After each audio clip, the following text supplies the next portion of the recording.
இவர் பெயர் ஜெயராமன். தலைமை ஆசிரியராக பணியாற்றியவர். வேணாடு பாபா சமாதிதான் கடந்த 13 ஆண்டுகளாக இவரது வாழ்விடம். குடும்பத்தோடு நடுக்காட்டு நினைவிடத்தில் குடித்தனம் நடத்த இவர் சொல்லும் காரணம் விசித்திரமானது. எனக்கு பிரச்சனை இருக்குங்க, எங்கள் சொந்தக்காரங்களே செய்துட்டாங்க. நான் இதெல்லாம் நம்ப மாட்டேன். நான் ஒரு ஆசிரியர், நான் இதெல்லாம் நம்ப மாட்டேன். நம்பாமல் நான் கோட்டை விட்டுட்டேன். அது பிற்பாடு ரூட்டு கிடைச்ச பிற்பாடு நான் விடலை.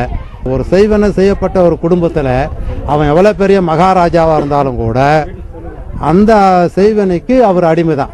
அவர் இப்போ பெரிய பிரபா இருக்கலாம், ஒன்றும் பண்ண முடியாது. இதை கண் கூட நான் அனுபவிச்சுருக்கேன். சாதாரண நிலையில் இருக்க மாட்டாங்க, வித்தியாசமாக இருப்பாங்க. நம்ம கண்ட்ரோலுக்கு வர மாட்டாங்க, நாம் தான் அவங்க கண்ட்ரோலுக்கு போகணும். நானே கொஞ்சம் வித்தியாசமான ஆள். நானே இதை எவ்வளோ ட்ரை பண்ணி பார்த்தேன், என்னால் முடியல. அதால் தான் இவங்ககிட்ட வந்திருக்கேன். இவங்க செய்கிறாங்க, காப்பாற்றுறாங்க, அதில் சந்தேகமே கிடையாது. மெத்த படித்த ஜெயராமனை போல் ஏராளமானோருக்கு தற்காலிக குடியிருப்பாக இருக்கிறது வேணாடு. வேண்டுதல் நிறைவேற வினோத நேர்த்திக் கடன்களும் அரங்கேறுகிறது. வேணாடு பாபாவின் சமாதியில் பிரதான நேர்த்திக் கடன்கள் பூட்டும் துணியும் தான். திருமணம் கைகூட வேண்டும் என்பதற்காக பெண்கள் தங்களது வளையல்களை மரத்தில் கட்டி தர்காவை 11 முறை வலம் வருகின்றனர். குழந்தை பாக்கியம் வேண்டும் என்பதற்கான நேர்த்திக்கடன் என்ன தெரியுமா? உடுத்தியிருக்கும் உடையின் ஒரு பகுதியை கிழித்து கணவருடன் சேர்ந்து வணங்கி மரத்தில் கட்டிவிட்டால் போதுமாம். பாபாவின் அருள் கிடைத்து விடுமாம்.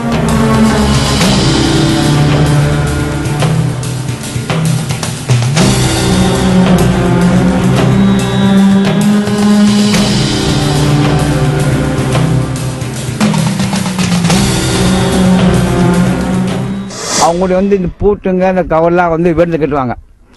அதாவது நமக்கு ஏதோ ஒரு கோரிக்கை, எனக்கும் உங்களுக்கு சண்டை, அவங்க உங்க வாய் பந்த் பண்ணணும். இவங்களுக்கும் அந்த குழந்தைக்கு எனக்கு குழந்தை இல்லை, அதுக்கு குழந்தை வேணும்.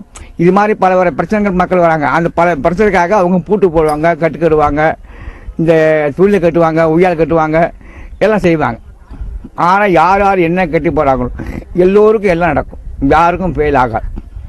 வேண்டுதல் நிறைவேற நேர்த்தி கடன்களும் இங்கு உண்டு.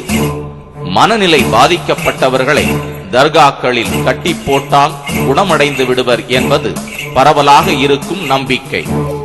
வேணாடு பாபா நினைவிடமும் விதிவிலக்கல்ல. சங்கிலியால் பிணைத்து கட்டி போட்டு சென்று விடுவதில்லை. குணமடைகின்ற வரை இங்கேயே தங்கியும் விடுகின்றனர். இந்த தர்காவில் மனநலம் பாதிக்கப்பட்டவங்களை குணப்படுத்துறதுக்கான அந்த விஷயங்களும் இங்க பண்றாங்க. என்ன அப்படின்னா, இந்த மனநலம் பாதிக்கப்பட்ட அந்த மக்களை கொண்டு வந்து இங்க ஒரு சங்கிலியால போட்டு கட்டிடுறாங்க. அதுக்கப்புறம் தினந்தோறும் இந்த சமாதியை சுத்தி அவங்க வழிபாடு செய்ய வைக்கிறாங்க. அதுக்கு அடுத்து கிட்டத்தட்ட ஒரு 3-4 மாதங்கள், அதாவது மாத கணக்குல இங்க தங்கி இருந்து, இரவு பகலாம் தங்கி இருந்து இங்க பூஜைகள் பண்ணி, அதுக்கப்புறம் அந்த மனநலம் பாதிக்கப்பட்டவங்களுக்கு அந்த மனநிலை குணமானதுக்கு அப்புறமா அவங்களை அங்கிருந்து கூட்டு போறாங்க.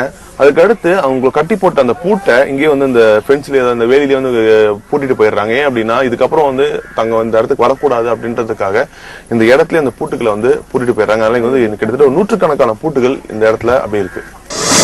ஷாவலி பாபாவை வழிபட வருவோர் அவரது தங்கை வாஹிதாபி நினைவிடத்திலும் பிரார்த்திக்கின்றனர்.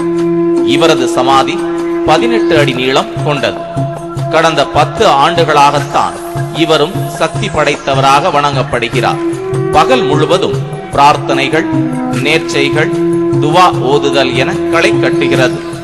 அந்தி சாய்ந்து இரவு நேரம் அமாவாசை நாள் என்பதால் பகலில் வனாந்திரமாக இருந்த மணற்பரப்பு மனிதர்களால் நிறைகிறது. போதுமான போக்குவரத்து வசதி ஏதுமற்ற நிலையிலும் கூட இரவில் நடுக்காட்டு பாபா சமாதிக்கு வந்து சேருகின்றனர். நள்ளிரவை கடக்கிறது. நினைவிடத்தின் இருபுறமும் பெருந்திரளான கூட்டம். பாபா மூச்சு விடுவதாக சொல்லப்படும் நேரம். எல்லோரது பார்வையும் 144 அடி நீள சமாதியை நோக்கியே.